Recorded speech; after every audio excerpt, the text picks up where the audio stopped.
artiste plasticien. Donc je vais y répondre tout de suite, comme ça, c'est pas quelqu'un qui travaille le plastique, évidemment. Un artiste plasticien, c'est communément, en fait, c'est ce qu'on appelle un artiste qui travaille à la fois la sculpture, la photographie, qui peut travailler la peinture. En fait, c'est une manière de différencier ce qu'on pourrait appeler les artistes qui sont compositeurs, qui sont musiciens, qui pourraient être écrivains. Et avec le fil du temps, ça date pas d'il y a très longtemps, c'est très français par contre, hein, on ne dit pas du tout ça aux États-Unis. On appelle les artistes d'art contemporain, on appelle ça des artistes plasticiens. Voilà, donc c'est une manière très parisienne, on va dire, peut-être de se définir, mais ça permet de se mettre directement dans une catégorie de création. Alors donc, pour me présenter quand même un minimum, moi je suis donc artiste plasticien. Ça fait un peu plus de 20 ans que j'exerce cette activité. J'ai fait l'école des beaux-arts, voilà, je suis sorti, j'étais dans l'atelier Boltanski, voilà, pour le préciser, parce qu'il y a quand même des choses qui en restent, même si il faut tuer le père aussi à un moment, que j'ai tué. Hein. Enfin, je pense que dans ma pratique artistique, j'ai fini par y arriver. Et voilà, donc j'habite à la fois à Paris et aussi à Rome. J'ai été pensionnaire de la Villa Médicis il y a quelques années. Et voilà, et je tourne toute ma pratique. Je parle trop vite ou ça va ou ça va aller super bon. Plus fort. Ah d'accord, plus fort. Un micro, non? Et oh, je vais parler plus fort et je vais m'approcher. Alors on va faire ça comme ça va être mieux. Je préfère, ouais. Sinon ça va être. Et très rapidement, à la sortie de l'école des Beaux-Arts, j'avais présenté, en fait, pour mon diplôme, qui s'est très mal passé, mais que j'ai quand même eu, j'ai commencé à parler des choses que l'on ne pouvait pas voir, de l'invisible. Et ce qui m'intéressait essentiellement à cette époque-là, c'était... Alors, pardon, juste pour vous préciser, en fait, aujourd'hui, je vais parler de mon travail. Voilà, je vais parler de moi. C'est une chose que je sais plus ou moins faire. Et je vais vous présenter mon travail. Voilà, comme ça, les choses sont plus claires. Et à la sortie, mon diplôme des Beaux-Arts avait consisté à m'interroger, à savoir pourquoi il y avait autant de caméras de vidéosurveillance qui étaient présentes dans Paris. Donc c'était, moi j'ai 46 ans maintenant, 47 ans, pardon, donc j'ai dû passer mon diplôme vers 25 ans, donc ça fait maintenant 20 ans. Et évidemment, à Paris, pullulaient des caméras de vidéosurveillance, et je m'étais rendu compte, et c'est pas forcément je m'étais rendu compte, moi je voulais affirmer en fait... avec mon point de vue sur la caméra de vidéosurveillance, simplement de faire, je constatais que c'était l'espace public qui était surveillé pour protéger des biens privés. Voilà, c'était tout ce qui m'intéressait. Tout ça pour vous dire que quand vous vous baladez dans la rue, quand vous êtes sous une caméra de surveillance, si vous vous faites agresser, personne ne va sortir, et que ces caméras étaient essentiellement pour vous surveiller à l'extérieur, pour pas qu'on vienne dévaliser ce qu'il y avait à l'intérieur. Voilà, c'était juste mon point de vue, c'était ce que je voulais démontrer. Donc ce que j'ai fait, c'est qu'à l'époque, il y avait des petits livrets qui étaient avec toutes les adresses de Paris, enfin toutes les rues de Paris, un guide, quoi, un plan. Et ce que j'ai fait, c'est que j'ai commencé à me balader dans les rues de Paris et j'ai commencé à noter toutes les caméras de vidéosurveillance qui étaient présentes dans la rue. Voilà. Donc dès que j'avais une caméra de surveillance, en fait, je le notais sur mon plan, je marquais le numéro de la rue et je marquais le propriétaire de la caméra de vidéosurveillance. Et mon diplôme, en fait, c'était la présentation de ce travail que j'avais enregistré dans les villes de Paris. Alors après, ce que j'ai fait, c'est que je proposais des itinéraires aux gens. Les gens venaient me passer une commande en me disant, voilà, j'habite à tel endroit, je travaille à tel endroit, quels sont les itinéraires pour aller à mon travail sans passer devant une caméra de vidéosurveillance. Pour mon diplôme était assez rigolo, enfin moi je trouvais très rigolo, mais je ne dis pas trop.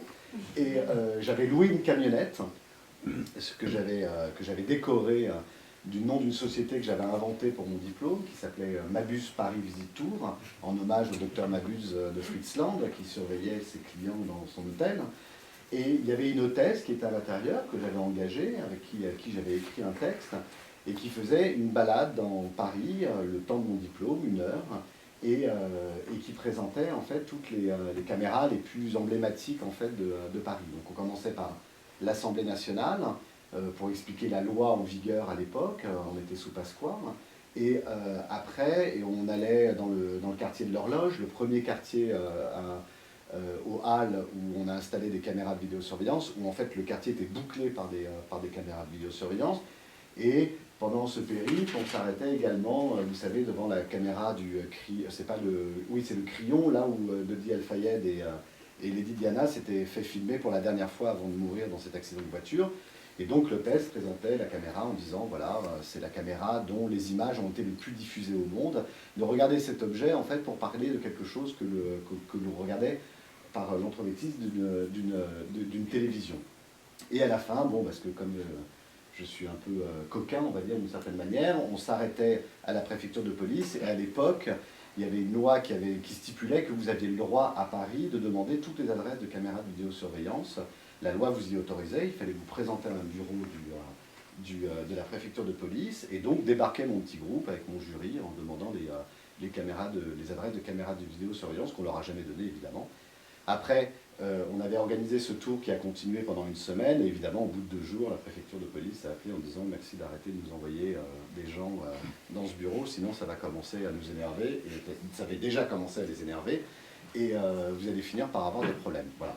Donc ça, c'était la problématique de la vidéosurveillance, qui était une chose qui, pour moi, sans le savoir, et après je l'ai compris évidemment dans la pratique de mon travail, qui était véritablement une problématique de savoir de quelle manière on était acteur ou non, conscient ou inconscient des images, de la production des images. Voilà. On produit des images, on est dans un monde où on produit tout le temps des images. Moi, ce qui m'intéressait, c'était de savoir est-ce que je suis un acteur actif ou non actif de ces images. Voilà. Est-ce que je participe à la fabrication de ces images. Et d'autant plus que ce qui m'intéressait aussi, c'était l'histoire de l'invisibilité, c'est-à-dire d'être filmé et de ne pas se voir et de savoir comment cette histoire-là fonctionnait.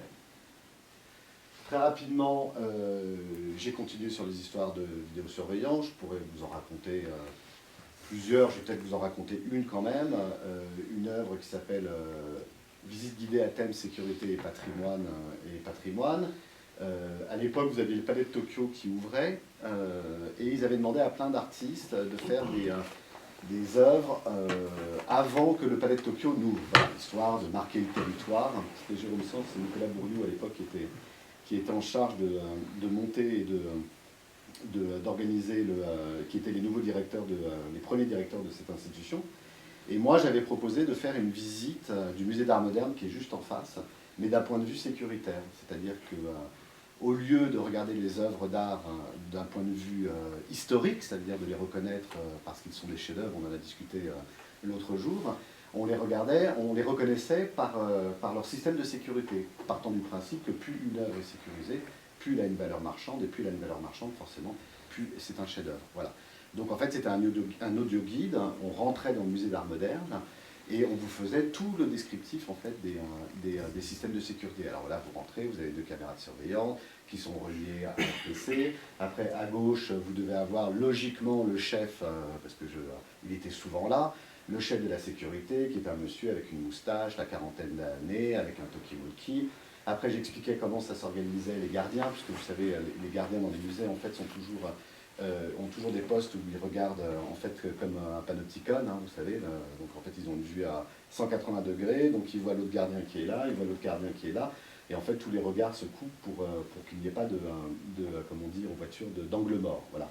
Et donc j'expliquais jusqu'au moment où en fait je ne révélais pas tout à fait la possibilité de voler une œuvre d'art, puisqu'en fait c'est pas très compliqué de voler une œuvre d'art dans un musée d'art contemporain. La plupart du temps il n'y a pas de système de sécurité. Et c'est surtout qu'en fait, dans tous les musées, évidemment, il y a des portes de sécurité qui ont l'obligation de rester ouvertes de façon permanente. Et évidemment, d'une certaine manière, quand on vous explique les œuvres qui sont hyper sécurisées, ça veut dire que les autres ne sont pas du tout sécurisées. Donc, si vous voulez, vous en prenez une, vous sortez. Et ce qui m'a valu pas mal de problèmes, parce que évidemment, le musée d'art moderne n'a pas du tout d'audio guide, donc au bout de 3 jours encore, comme quoi pour moi les œuvres, c'est au bout de 3 jours que ça commence à chauffer pour moi. La direction du musée d'art moderne a appelé le Palais de Tokyo en disant c'est quoi ce truc-là, il parle de sécurité, on veut que vous arrêtiez, donc l'œuvre a été arrêtée. Après, ça a été tout un pataquès avec la direction du musée d'art moderne. Bref, j'en ai fait une vidéo quand même, l'œuvre existe encore, puisqu'on m'avait demandé à l'époque de détruire l'œuvre, ce que bien évidemment j'ai refusé de faire, je n'ai jamais détruit une œuvre, et ce n'est pas une institution qui, du jour au lendemain va me demander de détruire une œuvre. Donc ça, c'était un peu le cadre de la vidéosurveillance. C'était à la fois amusant, studieux et très intéressant d'un point de vue juridique. Et en même temps, la guerre, je me souviens, en ex-Yougoslavie commence pendant que je passe mon diplôme, et je me retrouve, je me souviens en fait des paroles de mes grands-parents quand je leur parlais de la Seconde Guerre mondiale. Et alors je ne porte pas de jugement, c'est simplement, je vous fais le retour de ce que j'entendais. Hein. Et je disais, mais qu'est-ce qui se passait pendant la guerre? Comment vous saviez pour les rafles des Juifs, comment ça se passait à Paris? Et j'avais souvent entendu, on ne savait pas comment c'était organisé, on ne réalisait pas ce qui se passait. Bon, très bien. Et moi je me retrouve, pour être honnête, assis dans mon canapé et je commence à regarder un jour les images de Sarajevo, les images en ex-Yougoslavie, et je pense aux paroles que m'avaient dit mes grands-parents, et je me dis, mais moi, si un jour mes petits-enfants me demandent, je ne pourrais pas dire que je ne savais pas. Voilà. Et je me dis, il faut que je travaille sur ce sujet-là, c'est un sujet qui est important pour moi. Et je fais une œuvre, en fait, le lendemain matin, je prends ma caméra, et je me présente chez 10 personnes que je connais, enfin je me présente chez eux, je leur demande d'abord s'ils veulent bien participer à un portrait vidéo, et sans leur dire ce que je vais faire. Voilà, je dis, est-ce que simplement tu acceptes de faire un portrait vidéo avec moi? Et 10 personnes acceptent, un peu plus, mais 10 personnes en tout cas que j'ai gardé à la fin, et je me pointe chez eux, j'ouvre la porte, et la première chose que je leur dis, voilà, tu as 5 minutes pour partir de chez toi, dans 5 minutes tu ne pourras plus jamais revenir, qu'est-ce que tu prends? Et je fais un plan continu, que je n'arrête pas, et je donne toutes les minutes le temps qui reste. Voilà, il te reste 4 minutes, il vous reste 3 minutes, il vous reste 2 minutes, il vous reste 1 minute, maintenant vous devez sortir de chez vous. Et bien évidemment, pour moi, c'était une manière de parler de l'exode des populations civiles, quand on arrive, qu'une autorité vous dit vous devez partir maintenant. Alors ce qui m'intéressait dans cette œuvre-là, c'est que 5 minutes, en fait, c'est très court. C'est pas quelqu'un qui vient vous dire vous partez dans 1 heure, vous vous organisez. C'était 5 minutes, simplement 5 minutes. C'est pas un incendie, parce qu'un incendie, vous sortez directement de chez vous, donc vous avez le temps de réfléchir. Et c'était très étrange, parce que quand j'ai fait cette vidéo, je me souviens que beaucoup de gens après, à la fin, quand on avait terminé de filmer, m'ont dit, en fait, tiens, moi j'ai des parents, des grands-parents qui ont connu cette situation, qui sont partis soit d'Algérie, soit pendant la guerre, etc., enfin, pendant toutes les guerres. Et à chaque fois, il y avait une histoire qui était commune à toutes ces populations civiles, victimes en fait des guerres. Et j'ai commencé réellement à vouloir travailler sur ce sujet-là.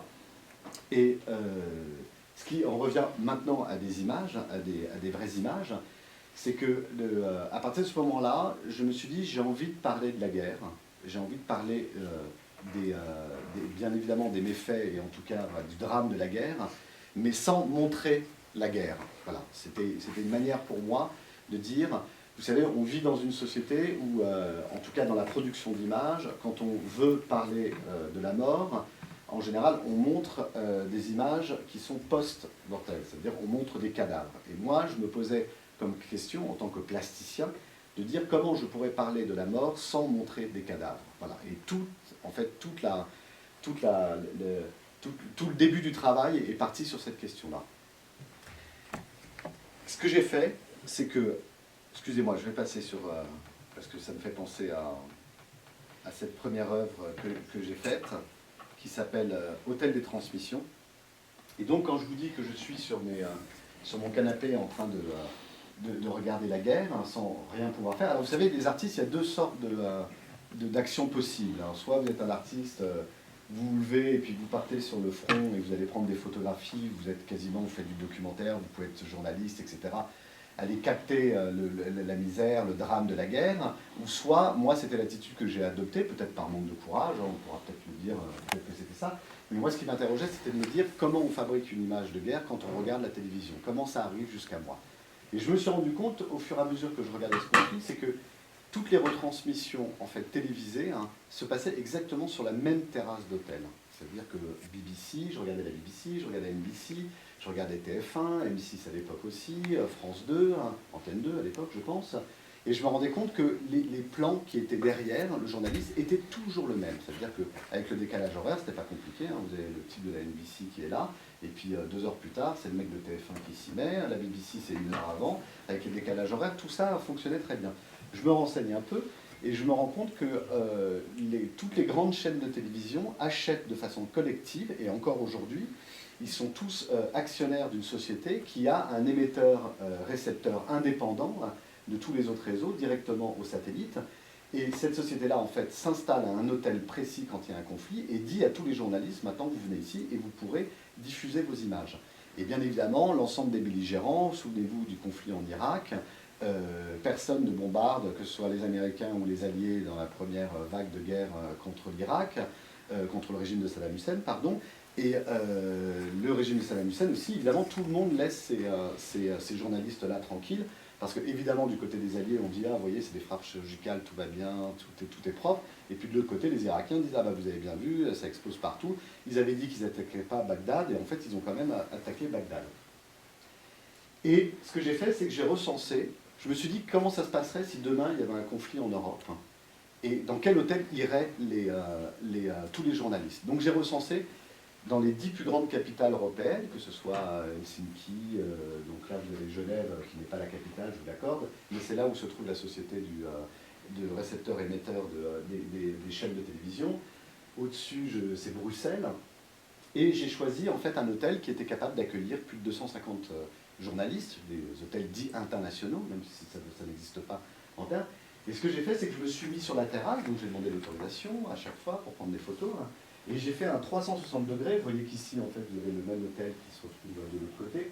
Là-haut, en fait, c'est la petite tour qui est à gauche et à droite. Et j'ai recensé tous les bâtiments susceptibles d'être bombardés dans les premières heures d'un conflit. Voilà, 70 bâtiments à chaque fois. Et à chaque fois, ici, vous avez alors, on voit, je suis désolé, on verra un peu mieux.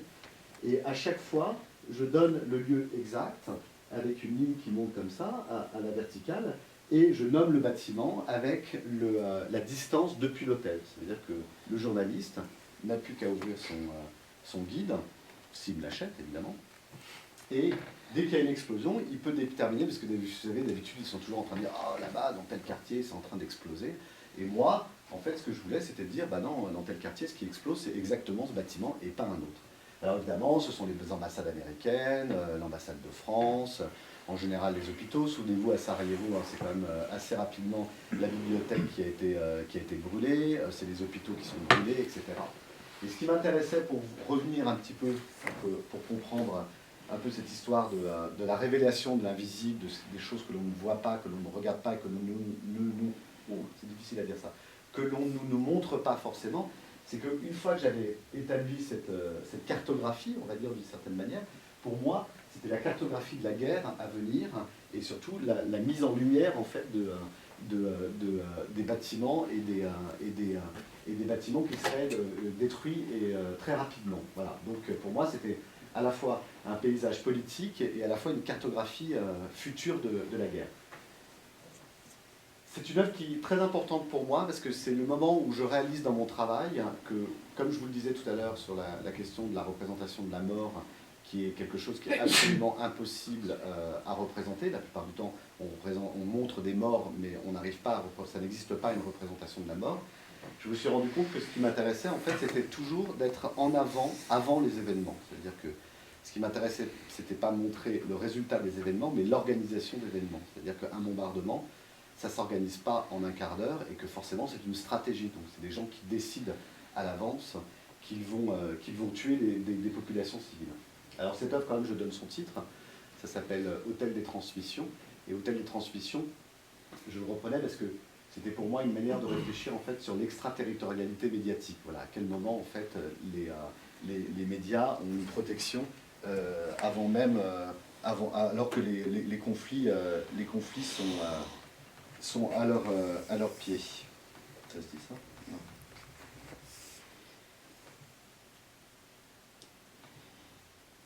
Ce qui m'a amené assez rapidement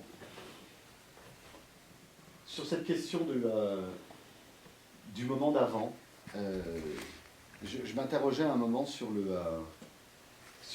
Picasso et Guernica. Et je me disais, bon voilà, quand on regarde Guernica, pas toujours, parce qu'il n'est pas à Paris, mais quand Picasso, en fait, comme je vous le disais, il peint le drame après le bombardement de Guernica. Et donc, encore dans cette dynamique de travail, je m'interrogeais à savoir comment je pouvais parler de Guernica sans montrer le drame de Guernica. Et à l'époque, je travaillais avec un logiciel qui permettait qui permet toujours d'ailleurs, de reconstituer n'importe quelle carte du ciel à n'importe quel moment que vous choisissez. Vous mettez une date, une longitude, une latitude, donc un lieu, et le logiciel vous reconstitue, en fait, vous reconstruit l'emplacement des étoiles que l'on voit exactement à cet endroit et à l'heure que vous avez demandé. Et ce que j'ai fait avec ce logiciel, c'est que la première fois, je vous le raconte un peu comme je l'ai vraiment réalisé, je suis avec mon logiciel et je demande, je pointe Guernica sur la carte et je demande en fait le jour du bombardement de Guernica. Voilà. Et puis je me dis, ça n'a pas de sens de faire ça le jour du bombardement de Guernica. En plus, je ne vous cacherai pas que je trouvais ça un petit peu, vulgaire pour moi dans ma production, parce que si je parle des populations civiles qui sont bombardées et qui meurent dans des conflits, en fait, j'ai beaucoup de mal à utiliser les images de gens qui sont réellement morts. C'est drôle parce que ça revient à une chose qui est relativement assez importante pour moi, c'est que je pense souvent à Louis Malle dans Le Souffle-Cœur, hein, je ne sais pas si vous vous en souvenez. À un moment, les deux petits garçons sont en train de se balader sur une petite montagne, ils sont en train de rentrer de l'école, si j'ai bonne mémoire. Et puis, il y en a un des deux qui blasphème, qui va franco, quoi, qui injurie le Christ. Et l'autre petit garçon se retourne et lui dit blasphémer, c'est encore y croire. Et moi, dans ma pratique artistique, et là ça va être plus clair, c'est que même quand j'ai commencé à travailler sur la vidéosurveillance, je refusais de travailler avec des caméras de vidéosurveillance, parce que pour moi, en tant qu'artiste, le fait d'utiliser des images de vidéosurveillance, ça implique qu'on a toujours une fascination en fait, pour cette esthétique de la surveillance. Et j'ai un peu du mal, moi, quand les artistes veulent dénoncer la guerre et montrent des images de guerre. Voilà. Alors ils montrent des avions, ils disent « Ah, c'est vraiment pas bien, les armes, etc. » Mais malgré tout, quand je regarde ces œuvres-là, je me dis « Mais il y a quand même une fascination de l'esthétique militaire, il y a toujours une fascination en fait, de cette autorité. » Donc moi, dans mon travail, depuis le début, je me suis refusé à montrer en fait l'objet de la surveillance, l'objet de la guerre, et plutôt de réfléchir justement à ce qui était avant, à l'organisation froide et bien évidemment désastreuse en fait de la guerre. Et donc, je reviens à mon ciel étoilé, je fais le ciel étoilé du jour même et je me dis, mais je ne peux pas faire ça, je veux dire, les gens sont en train de mourir à ce moment-là, je ne peux pas produire cette image-là. Et me vient l'idée de me dire, mais puisque tu travailles sur l'événement d'avant, pourquoi tu ne fais pas le jour d'avant? Voilà, simplement, qu'est-ce que regardaient les gens la veille de leur mort? C'est-à-dire qu'à chaque fois, vous avez par exemple ici, c'est l'image d'Hiroshima, donc on est le 5 août 1945, et la bombe d'Hiroshima tapera le 6 août 1945. Et à chaque fois, je suis à 23h59, c'est-à-dire une minute avant le jour du drame. Et ce qui m'intéressait en fait dans cette production, c'est que bien évidemment, rien n'est écrit dans le ciel, hein, parce que si les gens avaient pu voir le ciel et que leur destin était écrit dans ce ciel-là, ils seraient tous partis d'Hiroshima, donc il n'y a aucune possibilité de savoir quelle est votre destinée. Et ce qui m'intéressait également, c'est que, bien évidemment, quand vous avez le ciel des victimes, c'est aussi le ciel des bourreaux qui se mélange, puisque ceux qui vont bombarder savent déjà qu'ils vont tuer le lendemain matin. Et que cette chose-là m'intéressait, en fait, de se retrouver devant une image qui, esthétiquement, parce que là, évidemment, elle est pas très grande, mais elle fait 1,50 m sur 1,70 m. En fait, c'est le format des cartes de l'IGN, voilà, de l'Institut géographique national. Donc c'est vraiment le format classique, en fait, de lecture d'une carte. Et ce que moi j'aime dans la réalisation, parce que là je vous parle beaucoup de concepts, de la manière dont je fais les choses. Évidemment, j'aimerais vous inviter, si vous avez un jour l'occasion d'aller voir ces œuvres-là en vrai pour voir à quoi elles ressemblent, parce que ce que j'aime en fait dans cette production, c'est que quand vous rentrez dans une salle d'un musée qui a cette œuvre qui est exposée, en fait c'est des monochromes noirs, vous ne voyez strictement rien. Et plus vous vous rapprochez, et plus vous vous rendez compte qu'en fait il va y avoir des petits points blancs, que ça va être un ciel étoilé. Et une fois que vous êtes proche de l'œuvre, en fait, alors évidemment, un ciel étoilé c'est toujours très beau, moi je fais en sorte que la réalisation plastique soit très belle, la réalisation de l'œuvre soit très belle. Et en fait, au dernier moment, quand vous arrivez, vous voyez la légende qui est en bas, et à ce moment-là, vous comprenez l'objet de l'œuvre. Voilà. Et qu'en fait, on est en train, pour moi, qui est une réussite d'une certaine manière plastique, c'est que moi, je me permets de dire que je parle de la mort sans montrer la mort. Voilà. Et c'était pour moi une chose extrêmement importante avec cette œuvre. Alors ça, l'avantage pour un artiste, c'est que souvent, on fait ce qu'on appelle un tube. Et ça, pour moi, en général, c'est une œuvre qu'on retient. On dit toujours Renaud Dormeil, The Day Before, c'est le titre de l'œuvre, The Day Before. Il y a 12 images. Donc on commence à Guernica, on passe par Hiroshima, Nagasaki, Dresde, Caen, je peux presque toutes les citer. Et on finit, il y a 2 bombardements aussi de Bagdad, le premier est le numéro 2, celui de 93 et 2003, 2003, oui, c'est ça. Et on passe aussi par le ciel du 10 septembre 2001, qui est donc évidemment la veille du 11 septembre 2001. Et oui, je vous disais qu'en fait ce truc-là c'est un peu un tube, et donc c'est bien parce que moi j'en suis très heureux, parce qu'en fait c'est une œuvre qui est exposée en permanence, pas forcément dans les mêmes lieux, mais en fait je ne reçois que les demandes, c'est la galerie évidemment qui s'occupe de faire que l'œuvre circule, mais c'est très agréable parce que en fait c'est une œuvre qui est tout le temps exposée, donc j'en suis très très très heureux. Et lorsque je fais ces recherches sur le... alors c'était avant, pardon.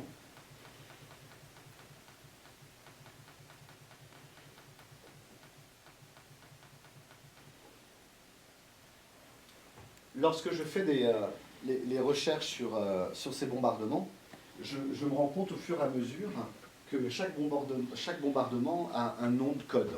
Voilà. Par exemple, vous savez que le programme de la bombe nucléaire H et A s'appelait le projet Manhattan, mais qu'à chaque fois que les militaires décident de faire un bombardement, ils prennent un nom de code.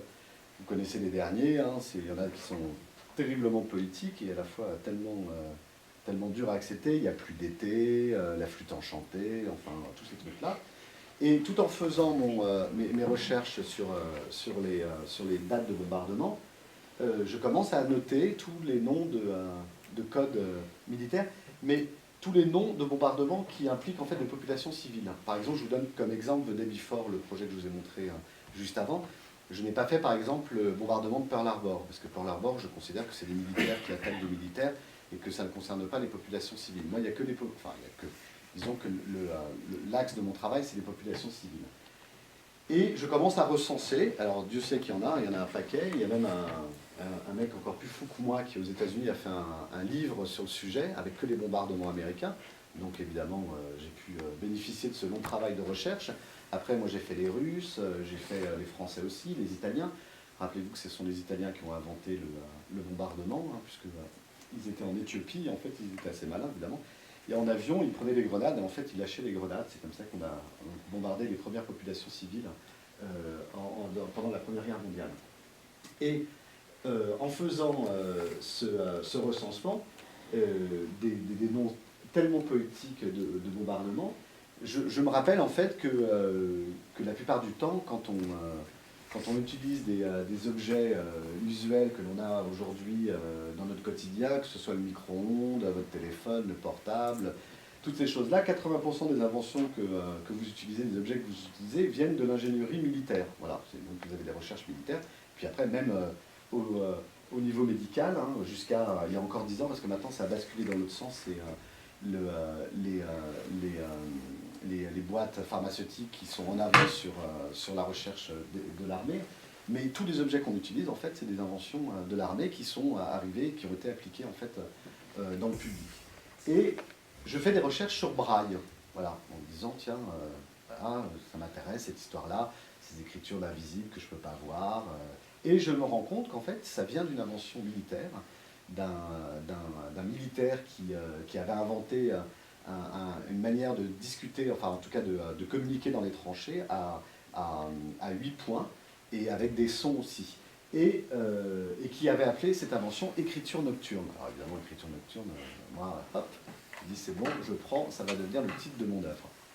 Et ce que j'ai fait avec cette œuvre-là, en fait, pour cette œuvre-là, c'est que j'ai repris tous les noms de bombardements qui ont impliqué des populations civiles depuis la Seconde Guerre mondiale, et je les ai fait transcrire en braille.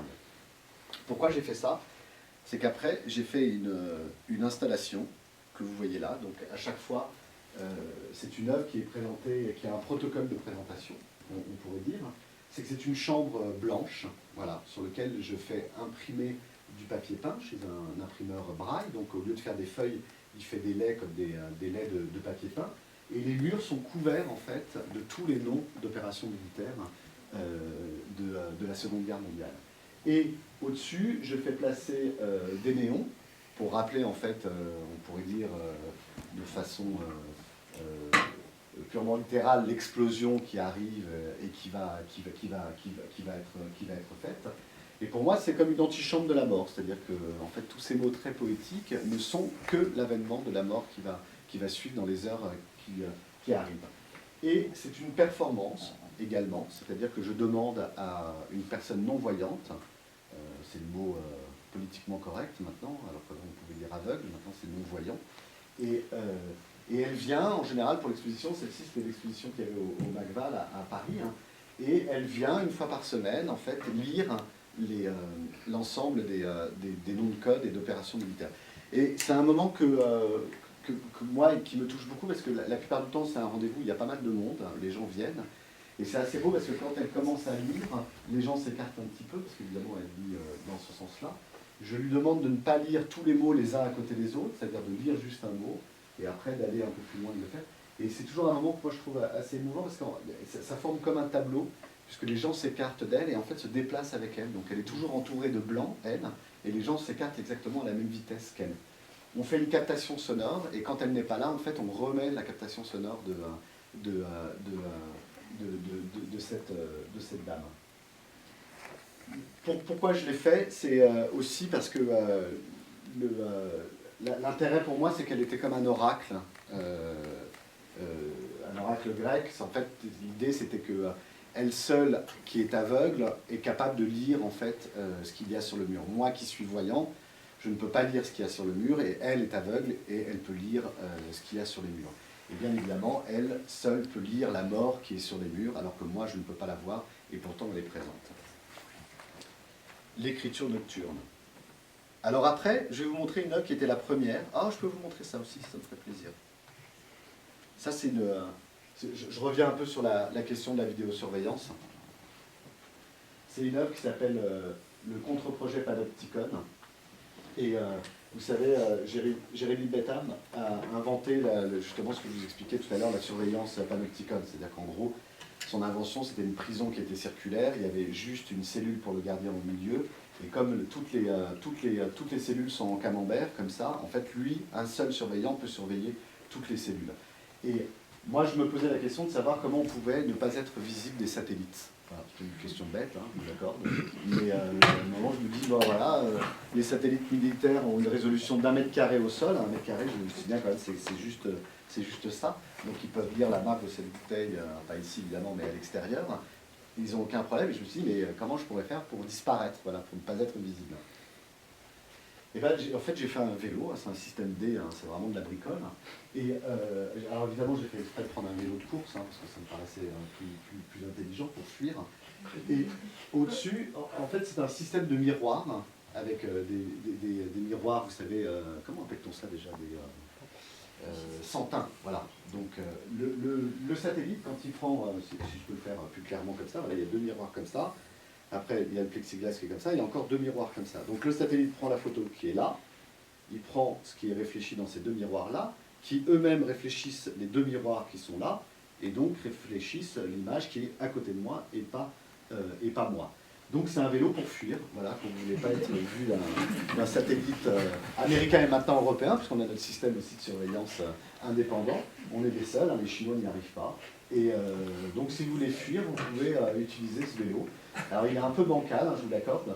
Et la dernière fois que je l'ai exposé, c'est ce qui me faisait rire, parce que évidemment c'est un peu un système D qui marche pas très bien, mais même si... Parce qu'il y a beaucoup de lieux qui m'ont dit « Ouais, mais on pourrait commander une photo satellite. » Alors je dis « Oui, on pourrait, ça c'est sûr, ça coûte 5 000 $. Moi j'ai pas envie de dépenser 5 000 $ juste pour avoir une photo de mon vélo vu de haut. Et en plus, ça revient à la même dynamique que moi je refuse en fait de rentrer dans cette fascination de la surveillance et de voir mon vélo surveillé par un satellite. Donc, dans la théorie, ça marche. Évidemment, dans la pratique, c'est plus complexe. Mais c'est marrant parce qu'avec Philippe, à un de nos premiers rendez-vous, on avait parlé de cette problématique. Vous savez, ce qui est important pour moi dans la pratique artistique, c'est que c'est un peu comme au cinéma. Vous savez, souvent, vous allez... au cinéma, un film de Star Wars, vous avez des types avec des rayons laser, là, comme ça, qui se tirent dessus, vous êtes assis sur votre chaise là, et puis vous y croyez. Alors, on ne sait pas pourquoi, mais on y croit. Et pour moi, les arts plastiques, c'est exactement la même chose. Il faut, à un moment, pouvoir se dire que l'important, c'est pas de savoir si c'est vrai, mais l'important, c'est de savoir si on y croit. Voilà. Et que là, à ce moment-là, j'espère que vous êtes dans une croyance que ce système-là puisse marcher. En tout cas, quand vous êtes dans la rue, ça fait sensation. Les gens s'arrêtent, vous demandent ce que c'est, et ça permet de parler de la surveillance. Voilà. Et la dernière fois que j'ai fait une exposition, c'était drôle où je l'ai présenté. En fait, il allait droit dans le mur, donc il était juste l'espace était immense, mais mon vélo, moi, je sais pas, il était à 3 mètres du mur, et en fait, il allait droit dans le mur, parce que évidemment, j'ai pas les moyens de me confronter à l'ensemble de la surveillance et du système de surveillance. Juste pour finir sur les images de guerre, c'est les rares fois où j'ai utilisé des images d'archives achetées chez Getty. Et je crois même que celle-ci, je l'ai achetée à l'armée américaine. Non, ou à la Bibliothèque nationale de Washington. Je me suis rendu compte toujours, en faisant ces histoires de bombardement, que la plupart du temps, les militaires signaient les bombes avant de les larguer, avant de les laisser tomber sur les populations civiles. Et j'en étais revenu en fait à... Ici c'est Fatman, donc vous la reconnaissez. Donc c'est la première bombe, la bombe H qui a explosé. Alors ce qu'il faut savoir, moi c'est un truc qui me fascine, j'ai pas réussi à faire un travail là-dessus. Et j'essaye, alors peut-être que je lance un message, si quelqu'un connaît le propriétaire de la plus haute tour là, qui est en Arabie Saoudite, là, je ne sais plus comment elle s'appelle. Ce qu'il faut savoir, c'est que la bombe H et la bombe A n'ont jamais touché le sol japonais. C'est-à-dire que la première s'est arrêtée à 600 mètres d'altitude et l'autre à 400 mètres d'altitude, donc en dessous. Et en fait, c'est juste, je vous l'explique parce que c'est quand même des stratégies militaires, c'est terrifiant.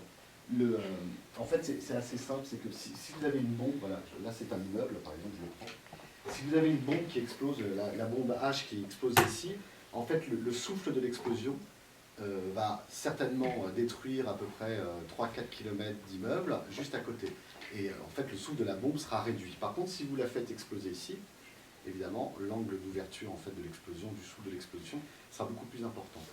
Et pour ce projet-là, en fait, j'avais très envie de louer un appartement à 400 mètres d'altitude, de faire ouvrir simplement les fenêtres, mais les fenêtres, les faire enlever pour une installation, et simplement d'un appartement vide où on se trouverait à 400 mètres d'altitude, et après on monterait à 600 mètres d'altitude, et on se retrouverait exactement à la hauteur où les bombes ont explosé. Voilà, si quelqu'un connaît, je suis preneur de bonnes adresses. Fatman, en fait, les ingénieurs, 2 jours avant qu'elles ne partent en avion, dans un premier avion, et pas l'avion qui a bombardé, en fait, sont venus signer la bombe sur l'aileron arrière, ici. Alors, on ne voit pas très bien, évidemment. Ici, vous voyez des petites taches, là, en haut à droite. Et en fait, c'est la signature des 5 ingénieurs qui sont venus signer la bombe. Que je trouve d'un cynisme totalement fou. Et alors, je finis sur l'histoire de la bombe atomique, parce que c'est quand même assez intéressant. Vous savez qu'il y a 3 avions qui ont accompagné le bombardement. Il y a le premier, évidemment, qui a largué la bombe. Il y avait un deuxième avion qui était là pour faire les relevés scientifiques. Et le troisième, qui était là pour prendre des photos de la bombe. Il y a eu juste 2 photos qui ont été prises, et une aussi du sol. Et le troisième avion qui prenait les photos, il ne manque pas d'humour, les Américains, sur ce coup-là. Et l'avion s'appelait The Great Artist. Voilà, donc ça j'aime bien aussi cette petite anecdote. Et donc, cette photo-là, je l'ai utilisée, et ce que vous voyez, l'effet 3D, en fait, c'est un effet qui est inversé. C'est-à-dire que d'habitude, dans le 3D, c'est le rouge est à gauche, et le bleu est à droite. Et l'effet que je voulais, c'est que quand vous prenez vraiment des lunettes 3D, en fait, l'objet, comme au cinéma, n'est pas en train de sortir vers vous, comme vous savez, comme vous avez la 3D, vous avez peur, les trucs vous tombent sur la figure. Et en fait, la bombe s'enfonce dans l'image, ce qui fait que vous vous retrouvez à la place du photographe quand vous mettez les lunettes de soleil, les lunettes 3D. Donc c'était important pour moi qu'à un moment, quand on regarde cette œuvre-là et qu'on prend les lunettes 3D, on se retrouve à la place du photographe. Donc voilà, c'est un ensemble d'images. Alors après, c'est des grandes photos qui font 1,80 m, en gros, sur 1,20 m de hauteur. Ça, c'est le général en chef qui s'occupait du programme Trinité, du Manhattan, donc c'est quand ils ont fini la conception de la bombe. Et là, après, quand même, il faut rendre justice aux troupes américaines qui vont quand même libérer l'Europe. Et j'aime beaucoup cette joyeuse Pâques, Adolphe, que je trouve qu'il ne manque pas d'humour. Ça, c'est une... Alors, attendez, je crois qu'il y en a un grand, voilà, comme ça. Ça, c'est une... Alors, l'autre jour, pendant l'atelier, c'était, je me suis permis de faire une parenthèse sur la façon dont je voyais la façon dont j'idéalisais, ou en tout cas la façon dont je comprenais ma production artistique. Et je disais que pour moi, l'art n'existe pas. Parce qu'à la question « qu'est-ce que l'art ?», absolument personne n'est capable d'y répondre. Donc pour moi, ça n'existe pas. Voilà, le travail des artistes, c'est de faire croire que ça existe. Et d'ailleurs, c'est une vieille tradition, on s'évertue à dire « mais si, l'art existe, les gens y croient gentiment, mais l'art n'existe pas et c'est impossible de faire de l'art, et en tout cas, le chef-d'œuvre n'existe pas, et si on le savait, tout le monde en ferait, et puis on s'arrêterait là. » Et forcément, en partant de ce constat-là, je me dis, mais qu'est-ce qui est intéressant dans l'art? Et ce qui est intéressant dans l'art, pour moi, ça va être tout ce qui est autour de la question de l'art. C'est-à-dire, qu'est-ce que la beauté, qu'est-ce que l'esthétique, qu'est-ce que la représentation? Toutes ces questions qui tournent autour de l'existence de l'art. Alors pourquoi c'est une question qui... ce sont des questions qui sont importantes pour moi, parce que moi, je considère que avec l'invention de l'écriture, qui est aussi l'invention de l'art, il existe des lieux où on voit l'art, où en fait, la plupart du temps, c'est du discours. Par exemple, un musée, c'est un lieu où on forme du discours. Le travail du conservateur, c'est de justifier l'achat d'une œuvre d'art, de dire pourquoi c'est une œuvre d'art. Donc c'est un lieu où vous allez avoir un discours autour de l'art. Et moi, ce qui était important pour moi, enfin en tout cas ce qui est important pour moi toujours à l'heure actuelle, c'est que faire de l'art et répondre à la question qu'est-ce qui est beau et qu'est-ce qui est esthétique, qu'est-ce qui est une représentation, ça permet simplement au public, aux gens, de pouvoir exprimer une parole. Voilà. Parce que quand vous êtes devant une œuvre, si quelqu'un dit c'est de la merde, il a le droit de dire c'est de la merde. S'il veut dire que c'est beau, il a le droit de dire que c'est beau. Et pour moi, c'est un moment qui est extrêmement important parce que l'art, en fait, la première fonction de l'art, c'est de créer du lien social. Voilà, c'est le moment où on n'est pas d'accord, mais on a le droit d'exprimer qu'on n'est pas d'accord. Et j'en reviens à cette œuvre-là, vous allez comprendre pourquoi. Parce que moi, la question qui m'intéresse le plus, au-delà de la beauté et de l'esthétique, c'est la question de la représentation. C'est comment on représente le monde, pourquoi on le représente, et comment, après, on présente cette représentation du monde. Et je vous prends un exemple simple. Par exemple, si je fais un portrait de vous, si je fais une photo de vous, je me pose la question de savoir à quelle distance je dois mettre ce portrait entre vous et moi pour que ce portrait, c'est-à-dire l'art, cache la réalité, vous cache vous. D'accord? Et à ce moment-là, comme je suis un mec un peu prétentieux et ambitieux, on va dire, plutôt, pour être moins dur avec moi-même, je me suis posé la question de savoir... vous allez comprendre, hein, ça va arriver, hein, l'explication, pourquoi je vous explique ça avant. C'est que, vous savez, la photographie, c'est absolument génial, c'est un phénomène, c'est une pellicule qui est dans une boîte noire, et c'est la lumière qui vient brûler la gélatine, et c'est la brûlure du soleil, la brûlure de la lumière qui crée l'image. Et moi, je m'interrogeais à un moment de me dire, mais est-ce qu'on pourrait créer une œuvre, non pas à partir de la lumière, mais à partir de l'obscurité, voilà, tout simplement. Et bien évidemment, c'est impossible. Et la seule idée que j'ai trouvée, c'est de me dire, je vais éteindre une ville. Voilà, tout simplement, je vais éteindre une ville. Évidemment, je n'ai pas d'interrupteur pour éteindre Paris ou une autre ville. Donc j'ai décidé de me mettre dans une chambre d'hôtel, de me mettre devant une baie vitrée, avec un siège placé devant la baie vitrée à 5 mètres de distance. Donc la plupart du temps, je passe un accord avec l'hôtel, je passe mon temps dans les hôtels, hein, entre hôtel de transmission et ce projet-là, et je demande à vider la chambre et à avoir simplement une chaise dans la chambre. Donc je me place dans la chaise, arrive la nuit, je me place, alors imaginez en fait, ah ben voilà, on peut l'imaginer très facilement, ici c'est la baie vitrée, donc j'ai le skyline de la ville la nuit, et moi j'ai une chaise, je me place là, comme ça, et puis après j'ai des petits autocollants, des petits stickers qui ont à peu près la taille d'un pouce, et je me lève et je me mets sur la vitre, comme ça, et tac, je mets, à chaque fois qu'il y a une lumière, je mets un sticker pour cacher la lumière qu'il y a derrière. Voilà, donc je fais ça, ça dure à peu près 4-5 jours. C'est assez... ouais, voilà, c'est ça. On en rit moins sur le moment, mais en fait, ça dépend où vous le faites. Quand vous le faites, la dernière fois, les 2 fois que je l'ai fait à New York et à Montréal. Là, c'est vachement dur, parce que quand vous arrivez et que vous êtes en plein décalage, en général, à 10h du soir, vous êtes comme ça.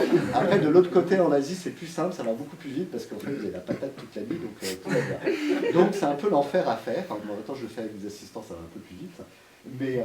et l'idée, en fait, était réellement de cacher la ville et de faire en sorte qu'elle disparaisse. Alors, c'est extrêmement important pour moi comme œuvre parce que, en fait, c'est une œuvre qui parle de l'échec, parce qu'évidemment, c'est absolument impossible d'effacer la lumière de la ville, parce que vous avez toujours des halos, donc je ne vais pas non plus recouvrir de noir, et que c'est avant tout une œuvre qui parle de l'échec. Et en même temps, c'est aussi une œuvre performative, comme vous l'avez vu avec la première écriture nocturne, où c'est la femme qui vient écrire.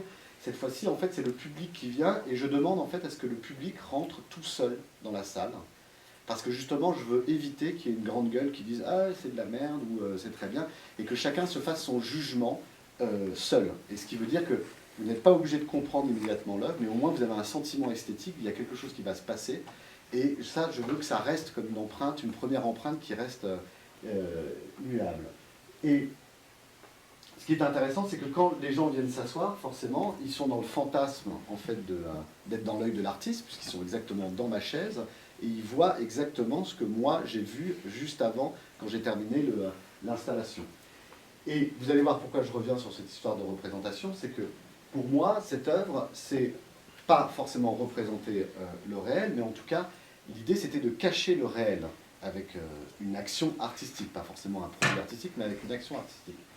Et forcément, comme on a une vue binoculaire, en fait, quand vous voulez cacher le réel, en fait, il ne faut pas un point, il faut 2 points. Vous savez, vous faites l'exercice, là, vous voulez cacher ma tête, là, par exemple, ben, avec votre œil, vous allez mettre un pouce comme ça, et puis un autre pouce comme ça, et puis à un moment, quand vous allez ouvrir les 2 yeux, ch'touk, les 2 pouces, ils vont automatiquement se remettre l'un sur l'autre pour pouvoir me cacher. Et c'est ça, en fait, que font comme expérience les gens quand ils rentrent, c'est qu'en fait, ils ont une image dédoublée, et dès qu'ils s'assoient exactement à ma place, tout vient se superposer et vient cacher les lumières de la ville. Et moi, ce qui me permet d'affirmer à ce moment-là avec cette œuvre, c'est que 1 plus 1 ne fait pas, comme en mathématiques, 2, mais en art, 1 plus 1, c'est égal à 0. Voilà. Pour éliminer et pour cacher une image du réel, en fait, il ne faut pas faire une image, il faut faire 2 images. Voilà, tout simplement. Donc après, tac, ça me permet de faire une transition automatiquement sur une autre œuvre, parce que c'est vraiment une chose sur laquelle j'ai beaucoup bossé après. Alors ça, juste pour vous les montrer quand même, ça c'est Athènes. Parce que l'idée, en fait, quand j'ai commencé à faire ce projet-là, c'est que bien évidemment, il y a un côté un peu arty, c'était l'hôtel Meurice qui me l'avait commandé en premier, après son antenne à New York qui me l'avait commandé, donc forcément j'étais dans une catégorie, les jolis hôtels, les trucs bien, tout ça c'était très très très joli. Paris aussi, on l'avait fait, et puis je me suis dit je peux pas faire que New York, Los Angeles, ça n'a pas de sens quoi, sinon je me retrouve dans un magazine de publicité, il y a Chanel, New York, Tokyo, Paris, et puis moi à côté, New York, Paris, Tokyo. Ça ne faisait pas sens pour moi dans mon travail, dans ma production. Donc évidemment, moi j'ai choisi de faire des villes qui étaient évidemment moins en vue, même si maintenant on en parle un peu plus, mais j'ai voulu faire Athènes, j'ai fait Cuba, j'ai fait Istanbul, qui était pour moi Berlin aussi, même si Berlin évidemment c'est un peu plus artistique. Donc là celui de gauche en fait c'est New York. Alors après c'est des grandes... Ah oui, excusez-moi, j'ai oublié de vous raconter. Quand j'ai fini la performance, quand les gens ont vu, ont fait l'expérience, on va dire, du blackout, l'œuvre s'appelle Blackout, le lendemain matin, j'attends que le ciel soit très gris, alors parfois j'attends 2 jours, c'est plutôt agréable, il reste 2 jours de plus, et je prends ma caméra, mon appareil photo, et je me place au sol, et je prends en photo la baie vitrée, mais non pas avec la vue de la ville derrière, mais avec les nuages qui sont derrière, puisque évidemment je suis en bas, donc je prends en fait les nuages qui sont avec. Et après, en atelier, ce que je fais sur mon ordinateur, en fait, je replace les parallaxes pour faire en sorte que les lignes soient droites et j'enlève en fait tout ce qui est, je crée du noir autour, parce que sinon j'aurais la chambre qui serait photographiée. Et pour moi, c'est une chose qui fait sens, puisque bien évidemment, j'ai voulu éteindre la ville. Donc quand vous regardez la photographie, c'est des photos qui font, je crois, 2,20 m de longueur. Vous êtes non seulement à la fois devant une cartographie des lumières de la nuit de la ville, mais vous êtes aussi dans son négatif. C'est-à-dire que je n'ai peut-être pas pu créer une œuvre à partir de l'obscurité, mais en tout cas, j'ai fait le négatif de la lumière de la nuit. J'ai un peu de temps ou pas? Ouais. C'est jusqu'à quelle heure? 8h30, mais... Ah bon, ça va. Ouais, Il est que 8 heures, hein, c'est ça? pour les questions, après. Ah oui. Non, mais je veux juste vous raconter, parce qu'il y a des choses qui sont relativement importantes dans le... Parce que souvent, les artistes, on réalise évidemment des œuvres d'art qui sont concrètes, qu'on peut acheter, qu'on peut mettre chez soi, qu'on voit dans les musées. Et puis parfois, il y en a qui vous passent sous le nez comme ça, on ne sait pas à quoi elles ressemblent, et elles n'ont pas de réalisation plastique. Ce que je voulais en fait vous raconter, parce que quand j'étais à la Villa Médicis, j'ai fait une performance qui moi, j'ai adoré faire. Quand je suis arrivé à la Villa Médicis, donc on est à Rome, je faisais des recherches sur Galilée, parce que Galilée, pour moi, c'était un mec qui était extrêmement important, parce que dans l'histoire de l'humanité, c'est le premier être humain à avoir donné à voir de l'invisible. Voilà. Avec sa lunette d'observation, la première fois, quand il fabrique sa lentille, il multiplie par 8 en fait, la visibilité. Donc, il regarde le ciel, et pour la première fois, on voit des étoiles qu'on n'a jamais vues, qu'on n'avait jamais vues. Donc, il montre de l'invisible. Voilà. Et moi, je fais des recherches sur Galilée, et je me rends compte que Galilée, quand il a inventé sa première lunette d'observation, il en a fait 3 présentations. Et on a fait, j'adore parce que dès qu'on arrive à Rome, quand on commence à faire des recherches, on se rend compte qu'il était à gauche, dans la rue d'à côté, et que c'est réel, quoi. Et donc il fait sa première présentation à Florence, qui est sa ville natale. La deuxième, il l'a fait à Venise. Et à Venise, il monte sur la tour Saint-Marc, il fait la présentation, et donc tout le monde trouve ça super. Et les militaires sont là, et hop, il baisse la lunette de vue, il voit Murano, il dit « Ah ouais, c'est vachement bien votre truc, on va vous le prendre, on va pouvoir l'utiliser, cette invention, c'est parfait. » Et la troisième fois, il le fait à Rome, et il le fait à un endroit qui s'appelle la Casa Rustica. La Casa Rustica, ce qu'il faut savoir, c'est que c'est un bar, hein, voilà, c'est une taverne, une auberge, on va dire. Il invite 20 personnes, et à minuit, là, il montre les nouvelles étoiles. Et la Casa Rustica se trouve exactement derrière l'Académie américaine à Rome, qui est sur le mont Janicule. Et sachant ça, je demande rendez-vous aux directrices, c'était la directrice à l'époque de l'American Academy, et je lui présente mon travail. Alors je dis voilà, je voudrais travailler sur Galilée, et elle me raconte cette histoire incroyable. Elle me dit, mais vous savez, la Casa Rustica maintenant appartient à l'Académie américaine parce qu'on l'a racheté dans les années 70 en connaissance de cause. On savait que Galilée avait fait sa présentation là, et c'est pour ça qu'on a racheté la Casa Rustica. Je lui montre mes ciels étoilés, en disant voilà, moi je travaille sur ces histoires de ciels étoilés, et elle me dit ne bougez pas, je reviens. Voilà, donc elle part, et franchement, montre en main, se passe un quart d'heure, bon, d'accord, ok, 20 minutes, 40 minutes, je lui dis, elle m'a carrément oublié. Voilà, donc je lui dis, je vais partir, quoi, je vais... Et là, elle revient avec une chose incroyable, elle revient avec 2 facsimilés qui avaient été envoyés par la NASA le jour de l'achat, de l'inauguration en fait de la réception en fait de l'achat de la Casa Rustica. Et c'était 2 papiers, donc il y avait un grand cercle noir, exactement comme les ciels étoilés, avec le ciel du 16, c'était le 14 avril 1611, et avec la version augmentée. Qu'est-ce que Galilée avait montré ce soir-là comme étoile supplémentaire ce soir-là. Donc elle voit ça, elle me dit, vous faites ce que vous voulez à la Casa Rustica. Donc je dis, super, je prends mon argent de ma bourse de production de la Villa Médicis, et là, j'organise un grand dîner, enfin grand, 20 personnes. Très bien, je demande à un sponsor à Ricard, on avait du champagne, il venait de racheter Meum à l'époque, donc tout ça était très festif. J'ai mes 20 invités, et je les invite à une date assez précise, je les invite le 4 juillet, non pas pour célébrer le jour le jour national américain, mais c'est parce que le 4 juillet, c'est une date qui est très particulière. Vous savez, il y a le solstice d'été, et c'est le jour le plus long sur la Terre. Mais le 6 juillet, c'est le jour où en fait on est le plus éloigné du Soleil. On ne peut pas être plus éloigné du Soleil que le 6 juillet. Et donc, j'ai des convives, mes 20 personnes, on est en train de dîner, et là, je leur raconte justement cette histoire, que ce soir, exceptionnellement, on est le plus éloigné du Soleil, il est derrière nous, on ne peut pas être plus loin. Et je leur raconte une histoire que j'adore, qui est l'avènement en fait du premier empereur japonais. Vous savez que le premier empereur japonais, quand la déesse du soleil est arrivée, l'a choisi, elle lui a offert 3 objets. Elle lui a offert une dague, elle lui a offert un bijou et un miroir. Ce miroir, c'est un miroir rond. On dit que c'est lui qui représente le drapeau japonais. Et ce miroir se trouve dans un temple qui s'appelle le temple d'Ise, qui est au sud de Tokyo. Moi, ma fille s'appelle Ise, donc je connais bien l'histoire. Et dans ce temple, c'est un temple, c'est génial l'histoire, le temple est détruit tous les 20 ans. C'est-à-dire tous les 20 ans, ils construisent un temple à l'identique, ils prennent le miroir qui est dans une boîte, ils le mettent dans le nouveau temple et ils détruisent l'ancien temple. Vous savez, c'est le truc des Japonais, temporalité, tradition, modernité, voilà, tout se retrouve là-dedans. Et donc, le premier empereur, la seule chose, quand tu lui donnes les 3 objets, après par tradition comme les rois de France, en fait l'empereur, le fils de l'empereur devient l'empereur, etc., n'a qu'une seule chose à faire, c'est à se rendre dans le temple d'Isée. Il rentre dans cette pièce qui est au milieu du temple, il ouvre la boîte, il se regarde dans le miroir, et une fois qu'il s'est regardé dans le miroir, il devient empereur. Pourquoi? Parce qu'évidemment, dans ce miroir ne s'est réfléchi que les visages d'empereur et donc que les visages de Dieu. Il ferme la boîte et il devient empereur. Donc moi, je trouve ça extraordinaire comme histoire. Donc je leur raconte en même temps cette histoire. Et pourquoi? Parce qu'à la fin du dîner, j'ai acheté un énorme télescope, qui est toujours à la villa d'ailleurs, et je montre à nos convives le ciel étoilé avec, en leur disant, voilà, on est à l'extrémité.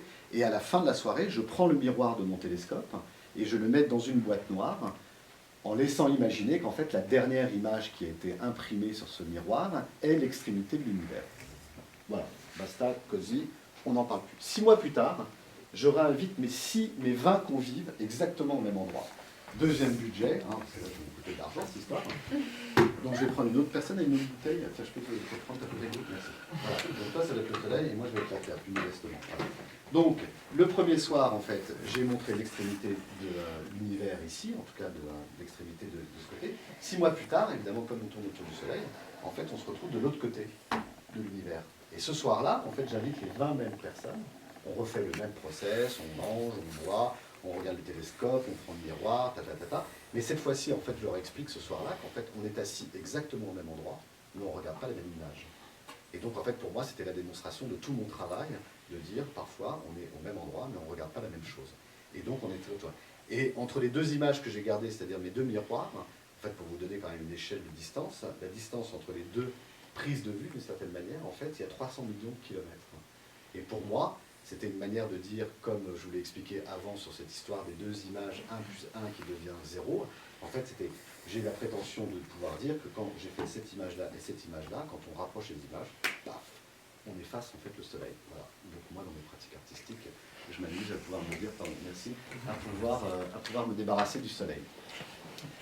Je fais vite, pour vous montrer une autre réalisation plastique qui émane justement de cette réflexion autour de l'illumination de l'image centrale. C'est un projet qui s'appelle Les Ambitieux et qui consistait à reprendre des photographies en fait, de grands chefs d'État ou de grands industriels du XXe siècle qui ont eu une importance dans l'histoire du XXe siècle, enfin en tout cas depuis la création de la photographie, et de réduire l'ego. Voilà, et de ne garder en fait que l'exercice du pouvoir, c'est-à-dire qu'en fait il ne reste que les oreilles et tout le reste, tout ce qui est leur représentation et l'objet de la photographie qu'ils ont fait au départ, c'est-à-dire de se faire représenter, je les efface et je ne garde en fait que les attributs du pouvoir tout autour. Voilà, alors parfois on les reconnaît, je ne sais pas si vous les reconnaissez, mais en tout cas ce qui est amusant avec ce petit jeu, alors évidemment c'est les ambitieux 1, les ambitieux 2, les ambitieux 3, les ambitieux 4, les ambitieux 5, donc on ne connaît jamais leur nom. À part si vous reconnaissez parfois une photo, alors évidemment ils sont plus faciles à reconnaître que les autres, mais sinon après, en fait vous avez Obama et à droite c'est Ford. Voilà, tout simplement. Margaret Thatcher. Et le premier président français à se faire prendre en photo dans une bibliothèque. Non. C'est deuxième? C'est Pompidou le premier? Troisième, c'est même le troisième. Ah bon hein? C'est De Gaulle le premier. Ah, De Gaulle hein. Pompidou ensuite, Ouais. et Mitterrand le troisième. Et Sarkozy le quatrième. Et Sarkozy. Et c'est ce qu'il a fait aussi. Ouais. Par l'imitation, ça marche. Et c'est Giscard qui est le premier à sortir. Oui.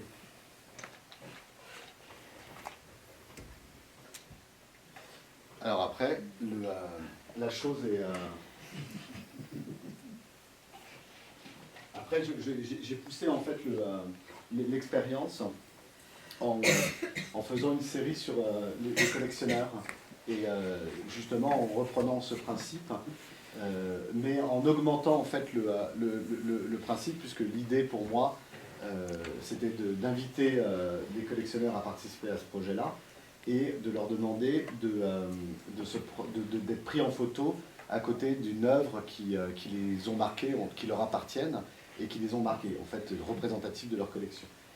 Et ça m'intéressait beaucoup parce que c'est vraiment pour moi, vous allez comprendre, parce que c'est juste l'œuvre que je vais vous expliquer après, parce que sinon je vais parler pendant des heures. C'est surtout sur la question en fait, de la traversée du temps. Voilà. Et que ce qui m'intéressait dans ces portraits-là, c'est que, bien évidemment, le fait de commander un portrait, c'est marquer le temps. Vous savez, c'est un peu comme l'architecture, le principe c'est que vous marquez le temps présent. Et l'idée avec cette œuvre-là, c'était de dire on va faire des portraits de collectionneurs, mais on va arrêter le temps. C'est-à-dire que c'est comme, ce serait l'inverse d'un miroir, ça veut dire que quand vous regardez, vous ne vous regardez pas vieillir. Voilà. Donc les collectionneurs disparaissent dans la photographie. Denis a participé à cette série. Et une chose qui était très importante, parce que je suis toujours un peu coquin quand même, c'est que enfin, c'est drôle parce que c'est un truc dont on a parlé pendant l'atelier sur le portrait, c'est que le portrait, c'est une entreprise de déception. Voilà. C'est-à-dire que celui dont on fait le portrait, il n'est jamais content, et celui qui fait le portrait, il n'est jamais content. Voilà. Parce qu'on arrive, moi j'arrive pas à faire ce que je voulais faire. Celui qui s'est prendre en photo, il dit oui, bon, d'accord, ok, mais c'était pas vraiment ça à quoi je m'attendais. Donc il y a toujours une forme de déception. Et quand j'ai fait tous ces portraits, en fait, j'ai donné qu'une seule règle, c'est que moi, je ne voulais pas décider du format du développement des photographies. Ça veut dire que si d'une certaine manière, on pouvait parler qu'à un moment, j'avais réduit l'ego à 0, ce qui m'intéressait, c'était de savoir dans quelle proportion l'ego allait revenir après dans les photographies. Donc la dernière fois, Dominique l'a vu, quand on l'a présenté à la Fondation Ricard, parce que j'avais une expo perso il y a 2 ans, on a présenté toute la série, et c'était très très très amusant, non pas de voir les gens à quel format ils avaient fait leur photographie, mais surtout de les comparer les uns à côté des autres. C'est-à-dire qu'à un moment, vous en avez un énorme, après vous en avez un petit, après, alors énorme, hein, je m'entends, mais quand même relativement assez grand, et je n'interviens pas sur l'encadrement non plus. Ça veut dire que je livre le négatif en disant, voilà, maintenant c'est vous qui décidez le format et l'encadrement. La seule chose que je fais, c'est que moi je récolte l'information, parce qu'en fait c'est une série de 2 images, il y en a une qui appartient au collectionneur, la sienne, et moi je garde un exemplaire de l'image que j'essaye de vendre, je n'ai pas dit que c'était encore fait, mais qui reste dans sa série entière. Ça veut dire qu'il y a 50 portraits de collectionneurs, et l'idée c'est que la deuxième série que j'ai, c'est pour être vendue avec les 50 collectionneurs en même temps. La personne peut acheter, par exemple, le portrait de Dominique, tout seul, si vous en avez envie. Voilà, tout simplement. Et ça, c'est le projet des collectionneurs. Voilà, tout simplement. Et ça en revient, en fait, sur une série que j'ai... et après, je m'arrêterai, parce que comme ça fera une conclusion, on va dire... ah, si, quand même, je vous parle de ça. Ça, j'aime bien ça. En fait, j'ai commencé à... La question du temps, je ne sais pas si vous l'avez vu, peut-être certains étudiants dans un des bâtiments, en fait, j'ai laissé 2 affiches, et la question c'était, est-ce nous qui traversons le temps, ou est-ce le temps qui nous traverse? Voilà, moi, je ne suis pas un philosophe, hein, je ne prétends pas répondre à cette question-là, mais j'essaie de trouver des formes plastiques qui puissent parler, en fait, de cette interrogation. Et, en fait, toute la pratique et de savoir comment on fait remonter les images du passé et qu'est-ce qu'elles signifient, comment on peut faire et comment on peut voyager dans le temps. Ah si, c'est vachement important quand même que je vous parle de... Pardon, non, parce que quand même, vous allez comprendre que c'est une meilleure introduction. Excusez-moi.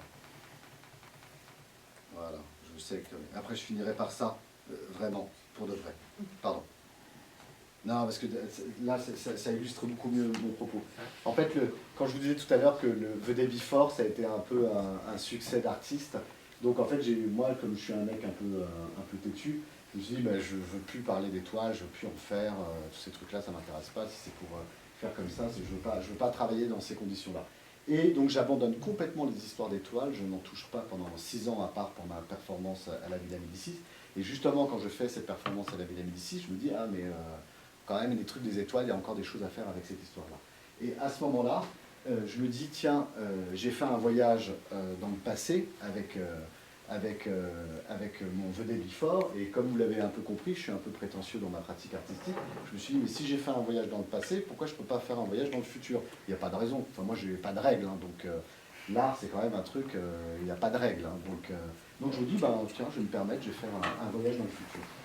Et c'est une proposition qui consiste simplement, c'est un projet qui s'appelle I Will Keep a Light Burning, et c'est une performance, donc c'est pas une œuvre que l'on peut acheter, hein, et avoir physiquement, même si on peut acheter le concept, bien sûr, hein, mais ça dure simplement 6 heures. Et pendant 6 heures, ce que je propose, c'est que je construis le ciel qu'il y aura en fait dans 100 ans. Voilà. Parce que c'est pour moi, donc c'est des bougies, c'est 1000 bougies qui sont installées au sol, hein, et qui représentent le ciel qu'il y aura dans 100 ans. Et pour moi, c'est la seule manière d'affirmer que seul l'art est capable de montrer quelque chose que personne ne pourra jamais regarder de ses propres yeux. Dans 100 ans, on sera tous morts, ici dans cette salle, logiquement. Et pourtant, par cette œuvre-là, en fait, je propose de regarder quelque chose qu'on ne pourra jamais regarder de ses propres yeux. Voilà. Et donc, celle-ci, c'est la nuit blanche qu'il y avait à Paris. Donc, vous savez, c'est la butte... non, c'est pas Montmartre, c'est l'église du Sacré-Cœur. Hein. Voilà. C'est Montmartre, ça. Donc c'est vachement bien parce que j'avais obtenu qu'on éteigne les jardins. Et puis en fait, vous avez une anamorphose, peut-être que vous le voyez un petit peu, parce que la moitié du cercle se trouve sur les escaliers, les derniers escaliers. Donc en fait, il a fallu que j'élargisse un tout petit peu le cercle avant les escaliers pour donner cet effet de... Enfin, inversé, pardon, pour donner cet effet d'anamorphose. Comme quoi, l'art contemporain, ce n'est pas que j'arrive, je colle une image, et comme s'il n'y avait rien derrière.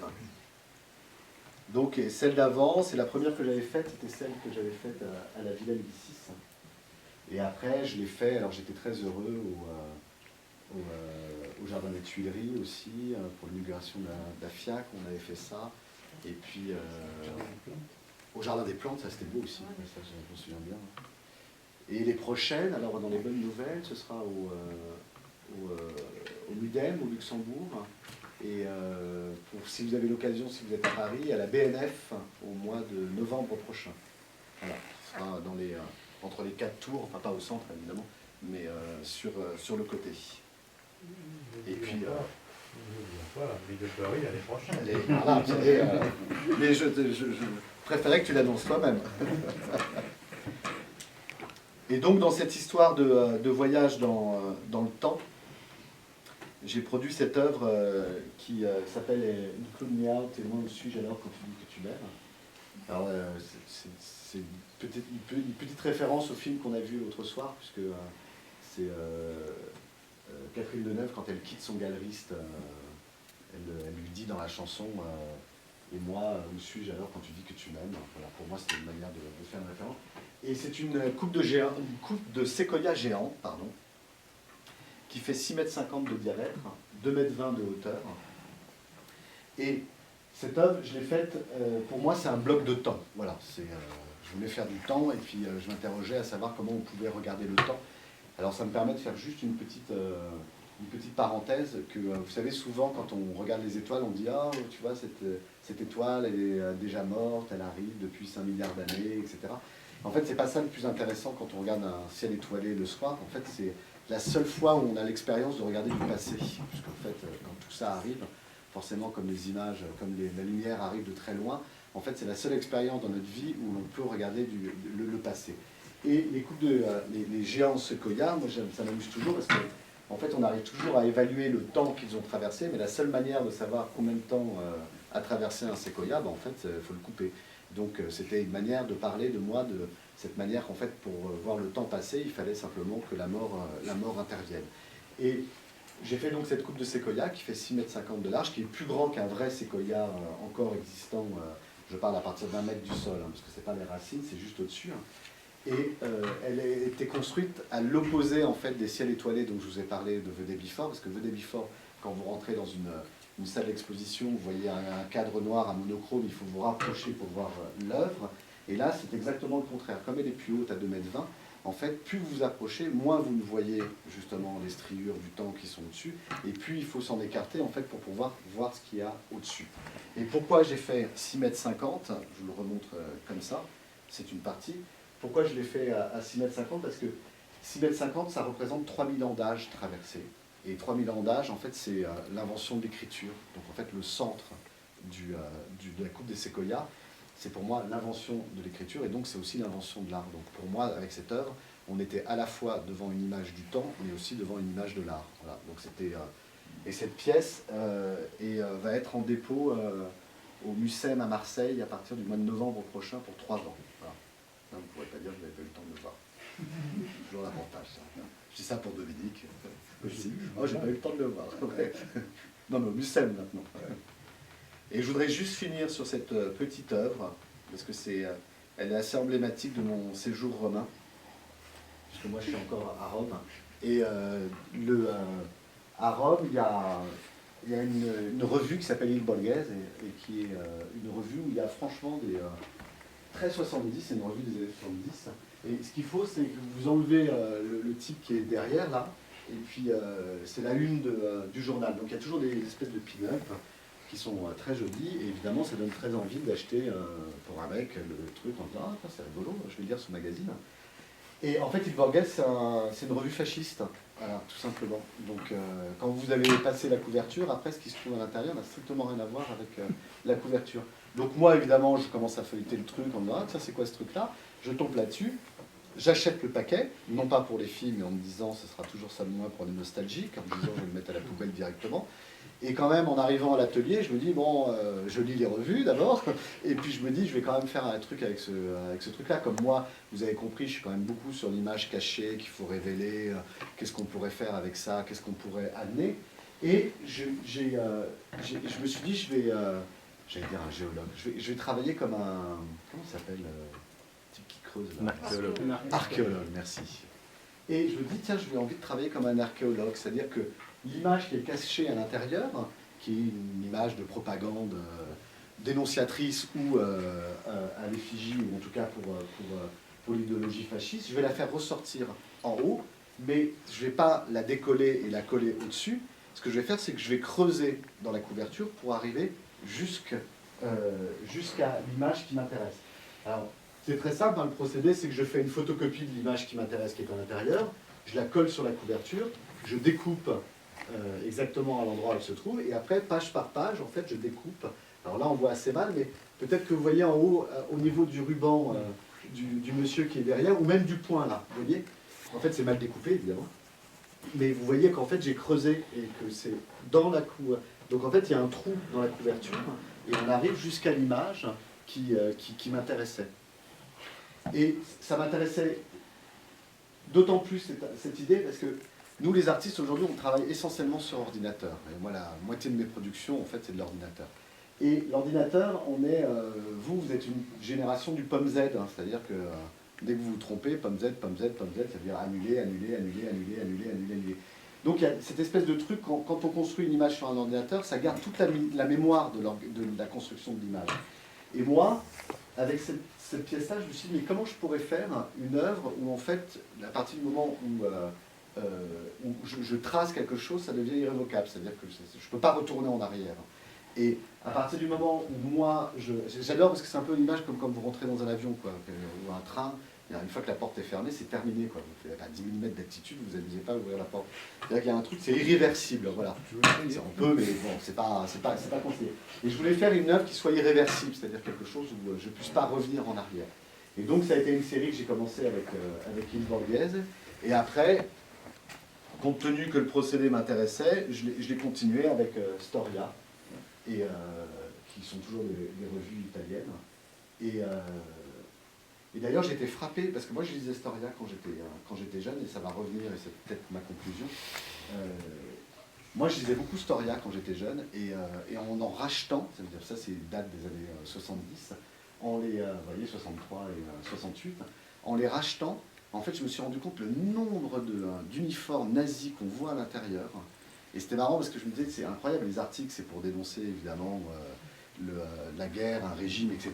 Mais en fait, ils utilisent que des images d'Allemands en uniforme, jamais des populations civiles, etc. Et je me suis dit, j'ai baigné dans ce truc-là toute mon enfance, en fait, avec des images totalement... Et je me disais, il y a quand même un truc de la fascination de cet uniforme qui restait même encore à cette époque. Et juste après, c'est vraiment la conclusion. En fait, ce qui est vachement drôle dans cette série, c'est que souvent, je rachète plusieurs fois le même magazine, mais avec le même magazine, en fait, je ne fais pas la même œuvre. C'est-à-dire que ce story-là, par exemple, vous l'avez avec cette scène de crime derrière, parce qu'en fait, c'est une statue grecque qui est derrière, et c'est une scène de crime qui est photographiée à l'intérieur, donc c'est les deux bonhommes en fait, qui reviennent en avant, qui sont à l'intérieur. Et j'en ai un autre où en fait c'est une autre scène, je ne sais plus ce que c'est, mais c'est un autre personnage qui fait autre chose. Et après j'ai acheté des lives justement des premières images en fait, de la bombe atomique, où j'en ai acheté 5, et en fait c'est 5 couvertures différentes avec 5 images à l'intérieur qui reviennent de l'intérieur. Voilà, j'ai à peu près fait le tour.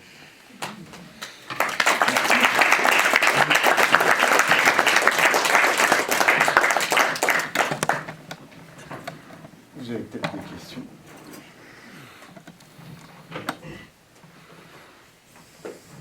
Bonjour. Merci beaucoup. Oui.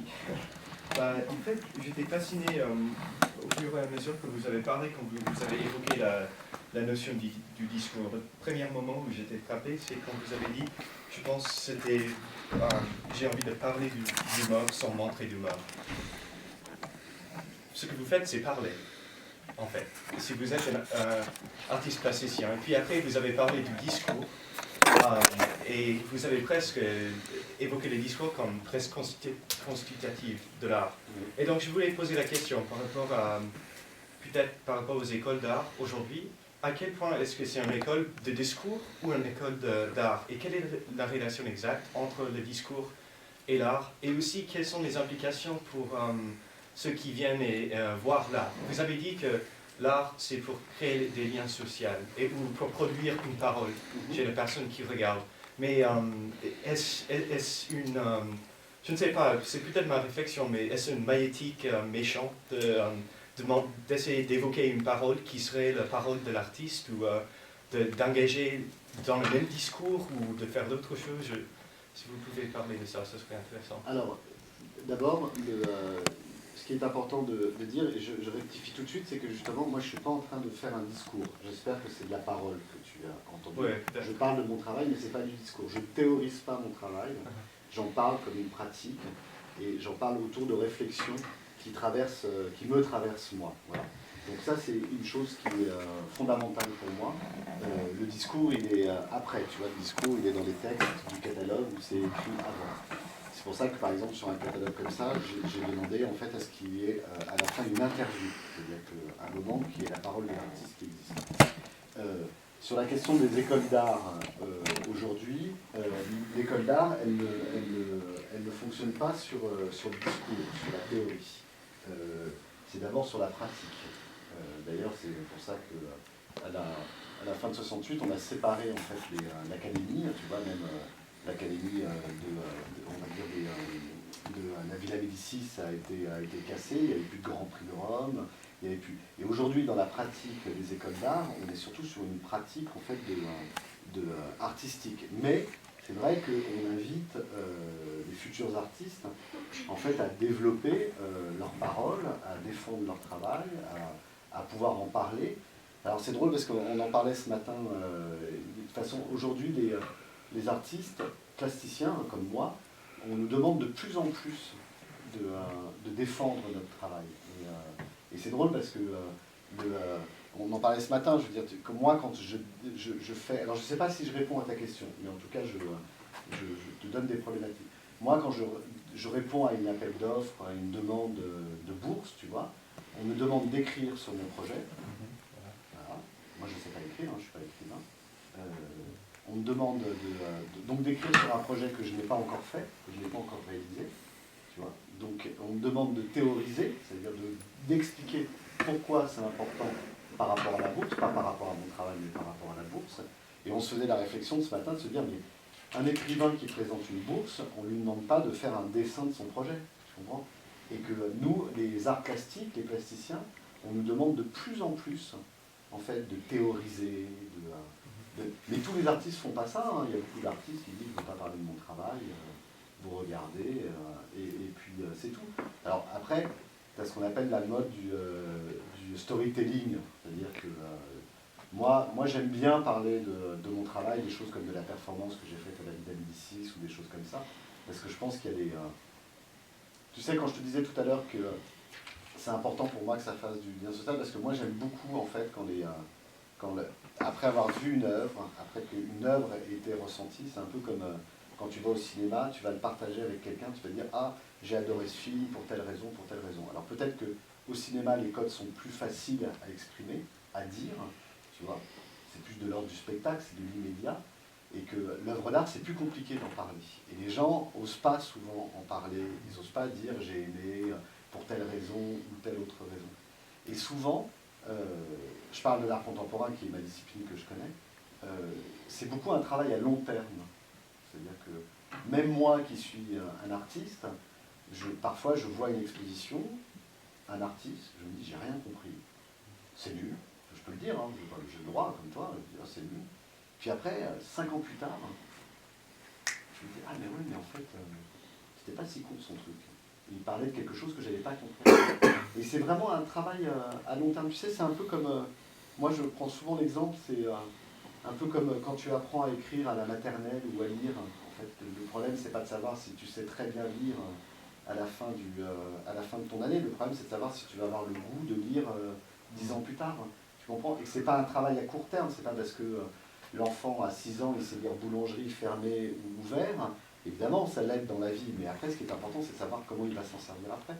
Et ça me permet juste, tu vois, de faire un lien, et juste, peut-être que je réponds plus du tout à ta question, mais je rebondis, c'est un peu une manière de monter en touche, mais c'est un peu comme aujourd'hui, je vois beaucoup de fondations privées qui montent des écoles privées, alors ils sont à mort sur l'informatique en disant oui, on leur apprend à faire des sites internet, à écrire sur internet, et je dis, mais c'est pas ça le problème. Aujourd'hui, moi j'ai un petit garçon de 10 ans, et quand je le vois devant l'ordinateur, je me dis, c'est incroyable qu'on ne leur apprenne pas à écrire des lignes simplement des lignes comment on appelle ça, pardon, des lignes tu sais, de construction internet, quoi, Code. De code, voilà, des lignes de code.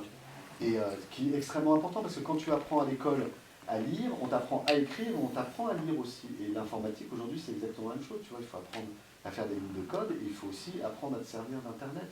Et tu ne peux pas aller contre toi. Alors ça ne répond pas forcément totalement à ta question, mais ce que je veux dire, c'est que les choses qui sont importantes, c'est que la plupart du temps, les codes, ou en tout cas pour comprendre l'art aujourd'hui, ils ne sont pas très très très compliqués. La plupart du temps, quand tu vas dans une exposition, parce qu'après tu parlais de l'exposition, souvent quand une œuvre t'embête, quand tu t'emmerdes, voilà, pour être vulgaire devant une œuvre, souvent l'œuvre elle parle de l'ennui. Enfin, je veux dire, c'est pas plus compliqué que ça. Mais c'est vrai, hein, moi je défends. Et puis l'art vivant, il y a aussi beaucoup de choses qui sont pas bonnes, et c'est normal, c'est de l'art vivant, c'est pas de l'art qui est rentré dans les musées. Nous on parle la plupart du temps d'expositions qui sont dans des centres d'art. Les centres d'art, tu sais, ça n'a pas de collection, c'est là pour présenter l'art qui est en train d'être produit. Et l'art qui est en train de produire, c'est comme tous les romans qui se produisent, c'est comme tous les films, il va en rester un parmi... Regarde, quand tu regardes le Louvre, sur 1000 ans d'âge, ils vont garder 100 œuvres, tu vois, et pourtant, les mecs qui ont fait de la sculpture, il y en a, et pourtant, ils vont regarder le XXe siècle, ils garderont 4 artistes. Voilà, ils vont garder Picasso, ils vont garder certainement Duchamp, et puis il y aura peut-être, je sais pas moi, enfin, tu vois, ils vont garder 4 artistes importants, et puis tout le reste, avec les années, ça va être balayé. Dans 3000 ans, et il n'y aura que 4 artistes du XXe siècle. Hein.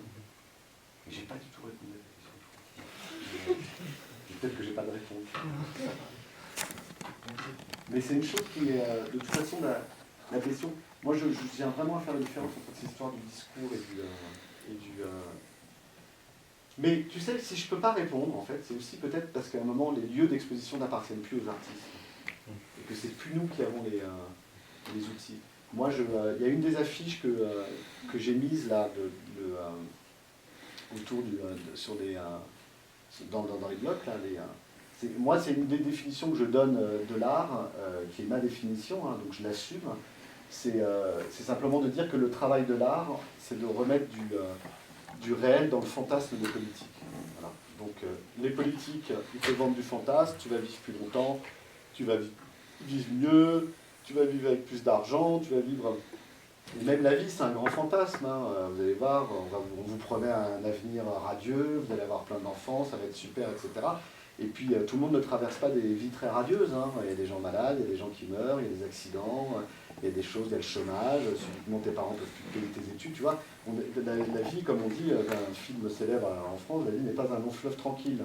Et moi, je trouve que le travail de l'artiste, c'est justement de réinjecter du réel en fait dans ce fantasme de la vie. Voilà, la vie c'est la mort, c'est plein d'autres choses.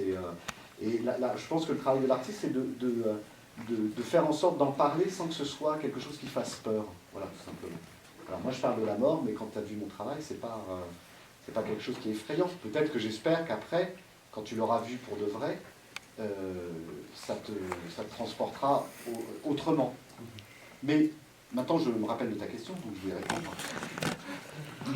Au-delà de moi, on va dire quasiment du moment privilégié que l'on a pour que moi, je te raconte mon travail, ce qu'il faut que tu saches, c'est que moi, j'attache une énorme importance à la réalisation des œuvres. C'est-à-dire que aujourd'hui, je l'ai expliqué juste avant, enfin, je l'ai expliqué, mais c'est ce que je fais. Moi, d'habitude, des conférences sur mon travail, je ne montre pas d'image. Voilà. Je l'ai fait parce que comme je sais que vous êtes là et que vous ne parlez pas forcément super bien français, je me suis dit, si je n'ai pas d'image, ça ne va pas être possible. Mais la plupart, depuis 4 ans, en fait, je ne montre plus mon travail, j'en parle. Pourquoi? Parce que pour moi, le fait de voir ça, c'est très mauvais. Ça veut dire que là, tu ne vois rien de la réalité du travail. C'est-à-dire que ça, tu vois, c'est une image qui est grande comme ça. C'est pas plus grand que ça. Donc c'est encadré. C'est une espèce de... C'est comme dans une petite boîte. Donc c'est très précieux quand tu le vois. Et là, évidemment, alors, un truc, ça... Vous n'avez pas l'idée de l'échelle, ça ressemble à rien. Tu vois, c'est alors là, oui, alors, il parle, c'est bien, etc. Mais la réalité de l'objet, c'est que moi, je ne suis pas à côté des œuvres pour expliquer comment ça fonctionne. Alors il y a un petit texte de temps en temps pour expliquer ce que c'est. Mais la plupart du temps, quand tu vois l'œuvre, tu comprends que c'est découpé. Tu vois, tu n'as pas besoin de moi à côté pour l'entendre. Et après, tu te rends compte qu'il y a une image qui revient, etc. Et je pense que je suis pas... moi, je fais très attention à ce que l'œuvre, elle soit compréhensible de façon immédiate. Après, on va dire, si quasiment tu as de la chance de m'entendre parler, en fait, je peux te parler de pourquoi j'ai fait ça, pourquoi dans mon travail j'ai fait ça. Et peut-être que ça augmente, en fait, la valeur de l'œuvre. Mais ça, c'est comme partout. C'est comme quand tu lis la première fois un écrivain, et puis après, tu vas lire un deuxième roman, et puis tu vas te forger une théorie, tu vas lire des textes sur l'écrivain, et tu vas en connaître un peu plus sur l'auteur. Tu comprends ce que je veux dire? On continuera jeudi. Jeudi, conférence sur le hors-champ. J'avais une question. Oui, pardon, oui. Non, mais le directeur a dit qu'on arrêtait, on arrête. La dernière question. Non, on peut continuer tout à l'heure, demain matin. Non, mais c'était revenir sur la politique, en fait. Je me suis rendu compte dans la façon dont tu exposais tes œuvres et ton travail, de la place, en fait, de la politique. Et je me demandais, puisque tu viens de définir l'art comme étant la possibilité de remettre du réel dans les fantasmes, je trouve que c'est une très belle définition, non pas l'inverse d'ailleurs. Je me demandais si, du coup, la politique, c'est le réel, et quelle était, pour toi, voilà, la signification de cette... matière plus qu'inspiration qui est la politique. Et bon, peut-être tu vas pas pouvoir répondre maintenant, mais et en même temps tu proposes une vision de la politique un peu décalée aussi, parce que d'abord tu nous transportes dans des périodes antérieures, sombres et antérieures, pas forcément la politique présente. La question du présent se pose quand même quand on voit ton travail. Le présent, tu l'évites un peu, ou en tout cas, où il est le présent. Voilà. Enfin, bon, bref. Alors, et je me demandais du coup s'il y avait une dimension dénonciatrice, militante. Voilà, il y a beaucoup d'artistes qui utilisent l'art aussi comme un vecteur de messages politiques. Et alors, en même temps, tout ton discours, à bien t'entendre, et je t'ai bien écouté, tu proposes ton travail en décalé par rapport à une proposition militante, on va dire, hein, ou simplement dénonciatrice, même sur la vidéosurveillance, même sur la guerre. Bon, il y a quelque chose de plus complexe. Donc voilà, je vais t'interroger là-dessus, mais c'est sans fin. Et puis par rapport à ça, il y a du coup une forme d'atemporalité que tu nous proposes avec cette reconstitution des ciels de jadis, dans des périodes très reculées, mais du coup aussi des ciels que l'on pourrait voir dans 100 ans, où là on est dans quelque chose de... Oui, qui traverse le temps, ou en tout cas le temps peut nous traverser, on est très loin de la politique, là. On est dans quelque chose de complètement cosmique. Hein. Donc il y a des inspirations très, très différentes dans ton travail. Alors, non, il y a plein de questions aussi dans ta question. Non, mais ce qui est intéressant, c'est marrant parce que c'était l'introduction que je voulais faire pour la prochaine conférence, mais c'est pas grave, je vais le... non, mais ce qui est sûr, c'est que sur la question, la question de l'engagement, si je puis juste prendre un point qui serait plus général sur le reste, on pourra en discuter plus longuement, c'est qu'il est évident que la question de... Pour moi, j'ai pas réellement besoin d'être dans un travail engagé socialement, je veux dire, dans le temps présent. Pourquoi ? Parce que pour moi, de toute façon, le fait d'être déjà un artiste, pour moi, c'est un engagement politique. C'est-à-dire de fabriquer des images, d'avoir la responsabilité de montrer des images. Pour moi, c'est déjà une responsabilité politique. Donc, c'est une manière pour moi de m'engager, en fait, dans le présent. Et la fabrication de mes images, pardon, même si je ne suis pas engagé dans un combat, on va dire, qui serait... définissable ou en tout cas visible, l'idée c'est plus d'affirmer d'une autre manière par la fabrication des images, c'est que c'est pas parce que tu vis dans un monde que tu es obligé d'adhérer à ce monde-là. Tu vois, c'est un peu comme, je dirais, quand tu regardes la télévision, c'est pas parce que je regarde la télé que j'adhère à ce que je suis en train de regarder. Et ce que j'aimerais simplement, c'est au travers de ce travail-là, dans cette idée d'un engagement politique parce que je fabrique de l'image, ce serait justement d'être dans cette proposition. Voilà. C'est pas parce que tu regardes mon travail, même, que tu es obligé d'adhérer à ce que je suis en train de faire. Et moi, c'est vraiment la ligne de conduite, en fait, du travail. Ce qui me permet, par là même, en fait, de remettre en cause à la fois le passé, le présent, le futur. Mais tu te doutes bien qu'en fait, quand tu parles de cette idée de dire... enfin, je l'ai dit quand même... Enfin, moi, je pense avoir été clair, mais peut-être que je peux le réaffirmer, c'est que quand je dis, j'ai bien dit plusieurs fois, j'ai l'ambition, j'ai la prétention de dire je peux faire un voyage dans le passé, je peux faire un voyage dans le futur, et je me permets de ce point de vue-là, tu vois, de mélanger, de tout mélanger. Et je reprends un peu l'exemple qui pour moi est la chose à la fois la plus difficile à produire et en même temps qui me paraît le plus engagé, en fait, c'est quand tu prends la série des 12 ciels, par exemple, de The Day Before, tu mélanges des trucs que personne ne veut mélanger, tu vois. Tu mets Hiroshima, Nagasaki avec Dresde, tu vois. Il y a un moment, même moi, quand je faisais le choix, je me dis, bon, voilà, est-ce que je peux mélanger les victimes de Dresde avec Hiroshima ? Est-ce que ça, c'est pas politiquement correct, mais qu'est-ce que ça signifie ? Et la prise de pouvoir que l'on a en tant qu'artiste, c'est de pouvoir, justement, faire ça. Et sur la question même du politique, ce qui m'intéresse réellement, et c'est ce que j'espère faire dans ce travail-là, c'est d'interroger en fait l'exercice du pouvoir. Moi, je ne remets pas tellement en cause, je pense dans mon travail, le pouvoir en lui-même. Moi, ce qui m'intéresse, c'est l'exercice du pouvoir. C'est-à-dire, en fait, quand tu as le pouvoir, qu'est-ce que tu en fais ? Et que, évidemment, quand tu vois la série des ambitieux et que tu as des reportages où on te dit « Ah oui, c'est l'élu, c'est lui qui est arrivé », enfin, on sait très bien que quand tu veux être chef d'État, tu tues tes amis, quoi. Enfin, je veux dire, tu tues tous ceux qui sont capables de prendre ta place. Et personne n'arrive par hasard chef d'État, tu vois, à part quand tu étais roi et quand tu étais empereur. Il n'y a que eux, ce sont des élus, mais le reste... Et encore le roi d'Espagne a tué son frère. Voilà, donc oui, en plus. Et pour moi, c'est une chose qui est extrêmement... enfin, qui reste une ligne de conduite, en fait, dans le travail, qui n'est pas forcément une dénonciation, mais en tout cas, qui se veut une prise de conscience. Voilà. C'est-à-dire que, voilà, un questionnement. Et que, bien évidemment, le pouvoir de l'artiste, c'est par l'image de pouvoir s'interroger sur, justement, qu'est-ce que c'est que cette prise de pouvoir.